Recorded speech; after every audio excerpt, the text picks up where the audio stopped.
little extra background. So basically, I went up north, really go see my son up in Sacramento. So on that road trip, stopped by Berkeley. Some other kids are with me. Go check out a football game before we head up to Sacramento, right? So after the game, we left the stadium, and as we're walking out, I told my kids, go buy a hot dog at the street vendor. And so I ordered 4 hot dogs, one for each of my kids and myself. And in the middle of that transaction, that's when the officer came in and didn't move. I wasn't sure he was talking to me or the vendor, but I moved back, took a step back, and he came kind of to myself, the cart and the vendor, and then he approached the vendor and told him, give me your ID or permit, one of those two things. So the vendor got out his wallet.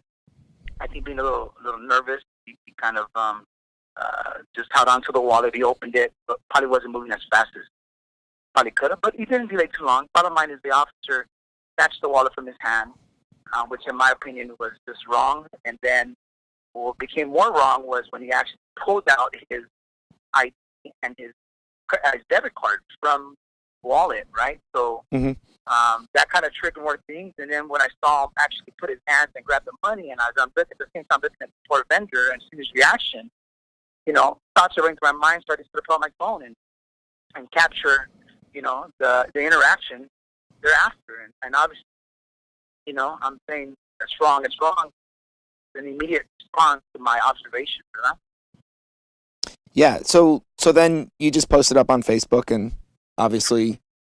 So as I filmed the different incidents, the first was the interaction between that officer and the vendor, and one of the things I tell the officer, there's other incidents going on here. So, but bottom line, as I film him, I'm expressing my concern, and then one of the concerns is, hey, there's other people taking on campus. Then I pause, I stop filming, I look to my right, I see another officer who's on a bicycle, just kind of there observing. So I'm waiting, and I say, hey, man, are you going to follow up and check up on these people that are drinking? And he makes a comment, oh, no, things are irate right here, so I got to stay here, referring to me. Then I pause, and I feel the tension, kind of like, all right, if I stay any longer, my kids are with me, and I can see these cats coming over and taking action on me. And plus, I got to go to Sacramento to visit my son. That's what I came in Northern California for. So I was about to leave, then I go back, you know what? Let me ask who this dude is, right? So I go back and I kind of interview him and say, ¿Cómo te llamas? ¿Qué pasó aquí? Whatever. And so that was the third little video that I had posted. So then I leave, right? And as I'm walking, I'm curious, I'm disappointed, and I try to upload it, and obviously share it. But sure, my thing is definitely get to my friends, make friends with my friends, right? And so, we get on the road and we drive to Sacramento, visit my son, and, friends are slowly sharing it, 1 share, 5 shares, 25 shares, whatever. No big deal. We just visit with my son, and every once in a while I look at my phone. And, we're hopping, he needs stuff for school, he needed a refrigerator, whatever. So as that's going on, it seems to be becoming more active, right? And then people are posting, hey, you should do a GoFundMe account, somebody should do that, whatever. I'm like, my initial reaction is, this is not what I signed up for, right? Right. So, and my 17-year-old daughter's with me, and she's like, Dad, they're saying you should do a GoFundMe account. I'm like, no, it's not, I don't get caught up with that stuff. It's just, I'm a busy man. I got a lot on my plate, So whatever, as the night progresses, I saw somebody put up a GoFundMe account. I said, oh, man, I don't know. You know what I'm saying? Just some random person. Yeah, so you're thinking. They were saying, yeah, I should do it. Yeah, so, I'm ready. Yeah, just tell me a little bit more. So the GoFundMe, you guys have raised, more than you expected. So what, where's that money going to go to? Sure, it's twofold. The money, part of those funds is going to go towards the vendor, the vendor that was captured in the video. Another portion of those funds is going to go towards supporting the efforts of street vendors, right? Whether it's developing a pipeline where they can get access to get their permits, whether it's getting access to get maybe food handling certification, whether it's an avenue where they can get assistance. All of this is organic. This was not a part of the plan. This is all happening as the momentum is growing, right? And so the bottom line is that the issue here is that street vendors have been criminalized instead of humanized, right? And so this is an opportunity to get a voice for the street vendors, an opportunity to advocate for street vendors, right? So it's important that these funds are utilized in a way that recognizes the face of this issue, which is Beto Juan, the hot dog vendor, but also he's a reflection of this community, which are street vendors. And why does it matter to you? I mean, why is it so important? Like you seeing it on Saturday and then you're like taking action and now you're like, this is about a street vendor movement. Why does that matter to you personally? Why is it so important? Well, I think the street vendors are they are a community that is very much a part of our immigrant Latino community, right? They are an example of that targeted community who has been misportrayed. These are hard-working individuals. These are individuals that wake up every day or every night, and they work hard to provide for their families. At the same time, they are working in environments where they take a chance. Or take a chance of having their cards, their product confiscated. But they take a chance of getting a ticket. They take the chance of getting incarcerated, all because they want to provide a legitimate living for their family. These are the vulnerable people that come here to do the right thing, and instead of identifying a pathway for them, what we have for them is criminalization. They don't have a permit. We got to give them a citation. We got to arrest them. We got to confiscate their costs. They got to pay a fine. And so to see that in front of my eyes, not that I'm shocked. I've seen a lot. Not that I'm shocked, but to see them be able to capture that, and being at UC Berkeley, which is supposed to be a liberal campus and conscious and so forth, it was a slap in the face. It was a reminder that this is an elitist university. It was a reminder that this issue is real everywhere, right? And what saddened me as well was I have my 10-year-old daughter next to me, right? Mm-hmm. And she's observing this firsthand. She's next to me, side by side. And when we're done, right before we leave, she's like, "Dad, I want to give him a hug," right? Mm. This is the sentiment of a 10-year-old innocent child that observes a grown man being abused in his own way by a police officer, right? Mm-hmm. This is her innocent observation. She doesn't know this vendor. She doesn't give hugs to random men.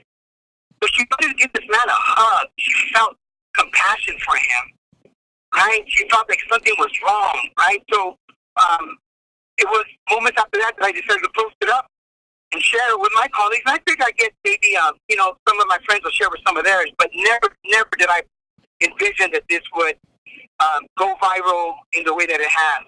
Yeah, and you met Juan. So did he tell you anything? What did you guys talk about? What did you talk about? So I met Juan on the following night actually, and so when I met with him, it was good. The Telemundo in the Bay Area is the one that made the connection. They were able to locate him. Mm-hmm. With support of different Facebook viewers, right? We put out, hey, we set up the account. We are aggressively looking for Juan. Anybody has information? We said Juan because that was the name that was told in one of my interviews of him. And so it turns out his name is Beto. But, Beto. But we said, Beto is his actual name. But so we were looking for who we call Juan the whole time. And so only Telemundo was able to locate him. And so he was very concerned, for his safety and so forth. And he didn't want any cameras there or nothing like that. And so Telemundo, along with help, assured him that it would just be Telemundo and myself.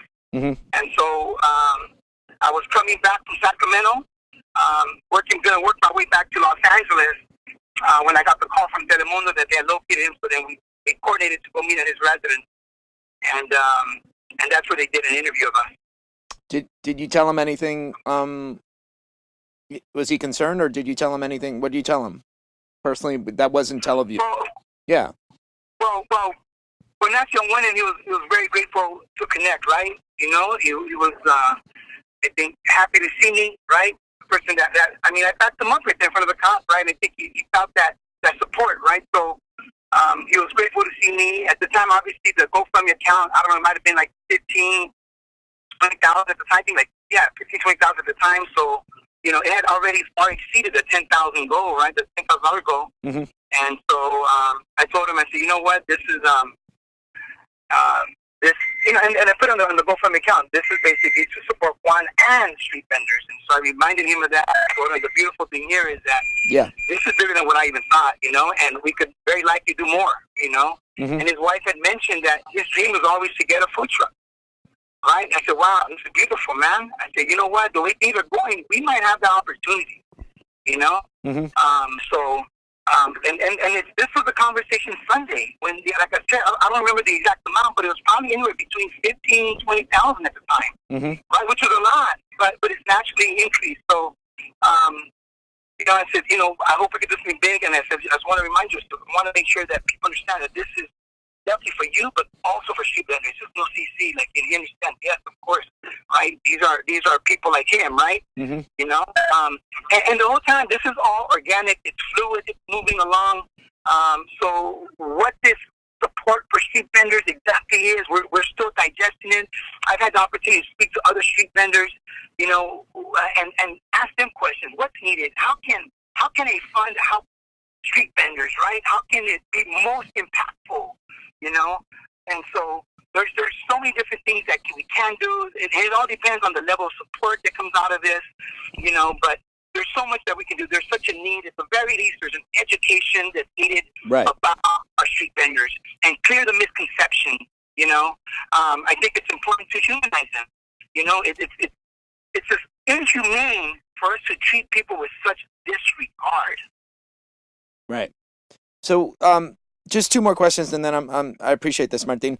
Have you heard anything from the University of California, Berkeley Police, or any the University Police? Have they contacted you at all, or have you heard anything from them? Sure. So the police has not contacted me directly, nor has an official administrator contacted me, but an administrator who works at UC Berkeley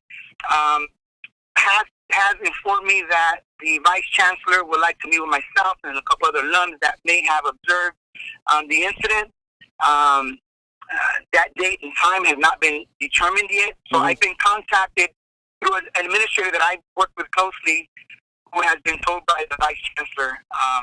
So it hasn't been an official one, but I have been contacted. So, and what have you learned from all this? That's my last question. Like, you're sitting here, like you were Saturday going to a football game with your daughter and, kids and friends, and you're getting a hot dog, and next thing you know, you're on CNN. What have you learned from all this? Well, you know what it is. To me, it's the fuel.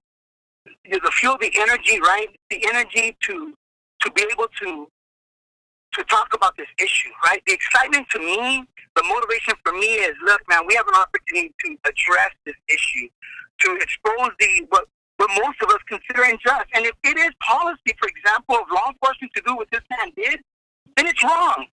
Then they should change the damn policy, right? So to me, this has been just an opportunity to highlight the issue, right? Whatever aspect of street vendors we're dealing with, or the immigrant community, or other issues that may pop up in this conversation, right? Mm-hmm.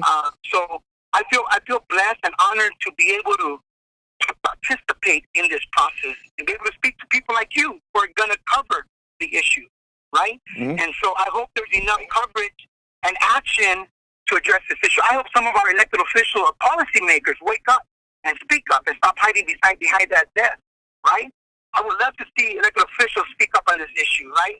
Mm-hmm. They're representing these communities, right? It shouldn't be Martín Flores, an everyday citizen, father of five, who's got his full-time job and everything else. It should be myself, other community members, elected officials,